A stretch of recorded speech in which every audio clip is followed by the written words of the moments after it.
बता मर रहे हैं, लेकिन प्राइम मिनिस्टर ने कल क्या फरमाया वो भी सुन लें।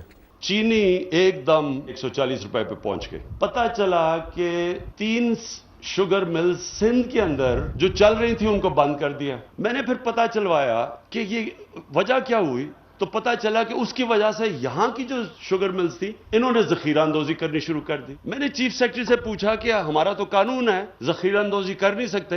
पता चला जी जुलाई से ये शुगर मिल्स ने स्टे ऑर्डर लिया हुआ है और इसलिए हमारी हुकूमत कुछ नहीं कर सकती। फिर पता चला शुगर मिल्स के ऊपर कंपटीशन कमीशन ने 40 अरब रुपए का जुर्माना लगाया हुआ है, उसके ऊपर भी स्टे ऑर्डर लिया हुआ है। 500 अरब रुपया एफबीआर ने इनके ऊपर लगाया हुआ है कि मजीद इन्होंने टैक्स देना है, उसके ऊपर भी स्टे ऑर्डर लिया हुआ है। तो मैं चीफ मिनिस्टर साहब आपको, क्योंकि पंजाब में ये हो रहा है, अपने लॉ मिनिस्टर को और एडवोकेट जनरल को कहें कि फौरी तौर पे ये विकेट करें स्टे ऑर्डर। ये जुल्म है हमारी आवाम से। भट्टी साहब, आपकी मेरी जिंदगी में कभी ऐसा होगा कि फ्री एंड फ्रेश इलेक्शंस होंगे? इमरान खान साहब से काफ़ी उम्मीद थी, अभी भी रखनी चाहिए इन तमाम वाक़यात के बावजूद? और इधर कालेदम वाली पे भी बात कर लें कि इस हुकूमत की क्या क्रेडिबिलिटी है? पहली बात यह है कि फेयर एंड फ्री इलेक्शन मुझे नहीं लगता कि हमारे यहाँ हो। अल्लाह करे कहीं हो जाएं। एक के बारे में सुना था, उसके बारे में भी शकूक हैं, बाकी सारे ही ऐसे ही होते हैं। और हमारे यहाँ दूसरी बात है कि कोई मानता भी नहीं है। जो हार जाता है वो कहता है धांधली हुई है, जो जीत जाता है वो कहता है फेयर इलेक्शन हुए हैं। कभी भी, और एक इससे भी बड़ी है कि एक दिन मैं ये देखूं कि जो हारे हुए लोग हैं वो सारे इकट्ठे होकर प्रेस कॉन्फ्रेंस कर रहे हैं और जीते हुए को मुबारकबाद दे रहे हैं। दूसरी बात ये है कि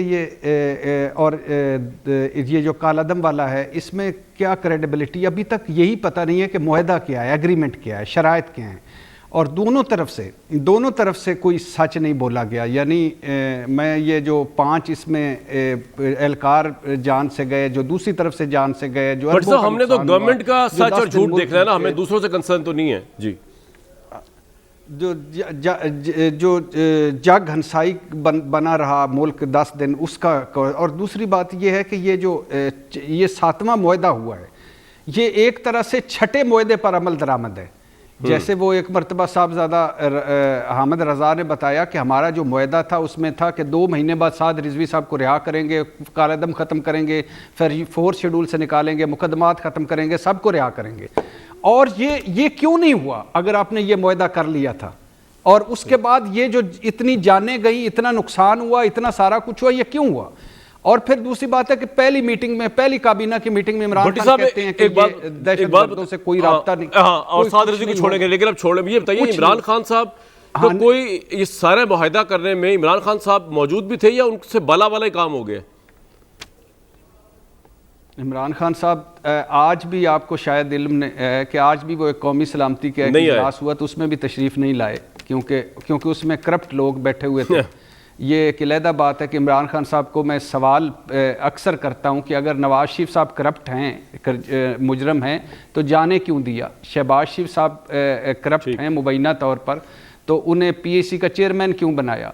जरदारी साहब से हमजा शहबाज शरीफ तक सारे अगर करप्ट हैं तो उन्हें आपने प्रोडक्शन आर्डर्स क्यों दिए? आपने कहा था काफ लीग भी करप्ट है, तो वो इत्तेहादी क्यों है? सर ये पॉइंट आ गया आपका, MQM भी करप्ट है, वो इत्तेहादी क्यों है? तो ये एक अजीब सा, इमरान खान साहब को सब पता हो भी, तो जब उनका जी चाहेगा वो कह देंगे मुझे पता है, जब उनको जी चाहेगा वो कह देंगे मुझे नहीं पता। सर ये तो कोई क्रेडिबिलिटी नहीं, it's like a banana government. Point आ गया आपका सर, जल्दी से पहले मुआहदे में भी इमरान खान साहब को पता था, अब भी पूरा सब कुछ पता। बिल्कुल ठीक है। हसन साहब आप कुछ कहना चाह रहे थे, इससे पहले मैं कुछ सवाल पुट करूं जनाब।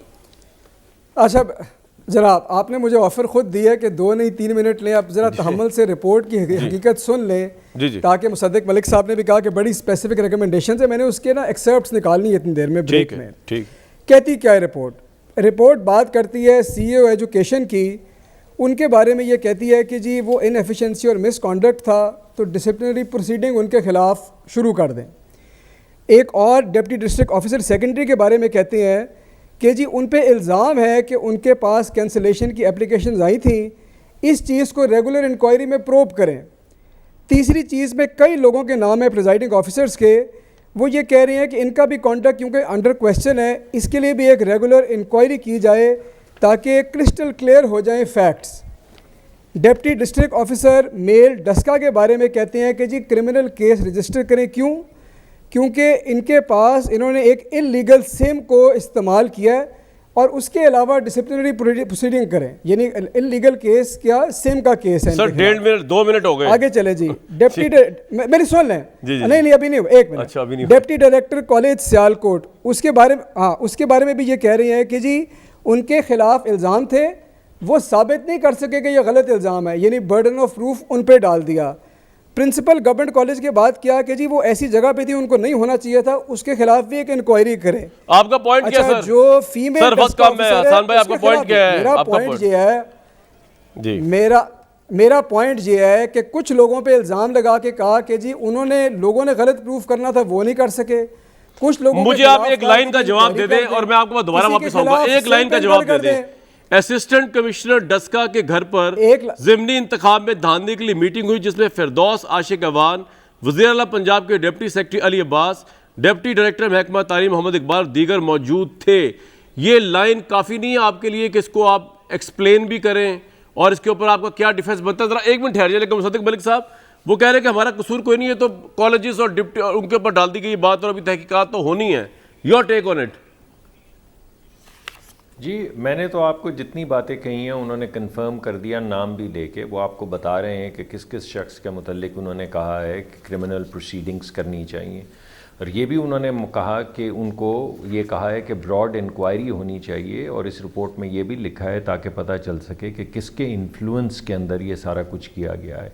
हाई कोर्ट भी, सुप्रीम कोर्ट भी गलत है, हाई कोर्ट भी गलत है, इलेक्शन कमीशन भी गलत है, सिर्फ सही पीटीआई है। अगर ये बात है तो फिर आपको आज प्रोग्राम ही नहीं करना चाहिए था इस रिपोर्ट के ऊपर। आपके ख्याल में किसके इन्फ्लुएंस में किया गया है आपके ख्याल में?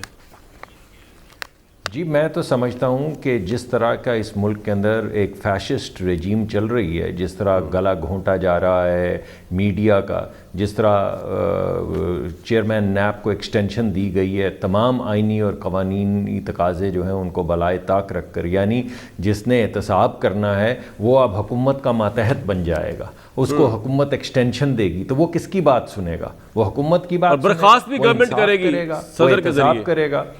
जी, मैं ये समझता हूँ कि ये एक हुकूमत जो है बड़ी फासिकाना और बड़ी फैशिस्ट रवैये पे चल निकली है, और मैं तो समझता हूँ इसकी ज़िम्मेदारी जो है वो इमरान खान साहब को लेनी चाहिए, क्योंकि ये वो तमाम चीज़ें जिनका मैं जिक्र कर रहा हूँ इसके पीछे चीफ़ मिनिस्टर तो सिर्फ नहीं है। ये नैब वाला ऑर्डिनेंस चीफ़ मिनिस्टर तो नहीं लाए हैं। ये जो ECP को मिलाइन करने की कोशिश की जा रही है, ये चीफ़ मिनिस्टर तो नहीं कर रहे हैं। ये सारा तो वफाकी हुकूमत कर रही है, वफाकी वज़रा कर रहे हैं। तो फिर अगर वफाकी वज़रा ये कर रहे हैं तो फिर ज़िम्मेदारी लेंगे। कौन है जो इस मुल्क में आज़ाद है? अगर कोई बात करता है ऑपोजिशन का शख्स तो उस पर हेरोइन निकल आती है। अगर कोई मीडिया का शख्स जो है बाग में सैर करने जाता है तो उसको गोली लग जाती है। अगर कोई शख्स जो है वो ECP कोई रिपोर्ट निकालती है तो उसको मिलाइन कर दिया जाता है। तो आप मुझे बताइए कि कैसे मुल्क चले? पॉइंट आ गया हसन साहब। कौन सा are you defending a fascist government and a fascist government here? नहीं, बात ये नहीं है। बात ये है कि डेमोक्रेटिक गवर्नमेंट्स तो वो है जिसमें दो ख़ानदान हुकूमत करते हैं, उन्हीं के फाइनेंस मिनिस्टर लगते हैं, उन्हीं के वज़ीर आला लगते हैं। ये तो डेमोक्रेटिक गवर्नमेंट है ही नहीं ना। वो थी डेमोक्रेसीज़ जिसमें दो ख़ानदान हुकूमत करते थे। मैं आपसे पार्शली एग्री करता हूँ और पार्शली टोटल डिसएग्री करता हूँ। दो ख़ानदानों की हुकूमत भी गलत बात है, लेकिन उसका मतलब ये नहीं है कि आप ये जो इलेक्शन कमीशन की रिपोर्ट आई जिसके अंदर आपकी बड़े बड़े लोगों के ऊपर नाम लेके बताया गया कि उन्होंने धांधली कराई और धांधली की प्लानिंग की, आपकी पुलिस को, आपकी पूरी ब्यूरोक्रेसी को पंजाब की इसमें फ्रेम किया गया है चिटिंग और धांधली के लिए, तो उसकी कोई जस्टिफिकेशन बन जाएगी, वो नहीं।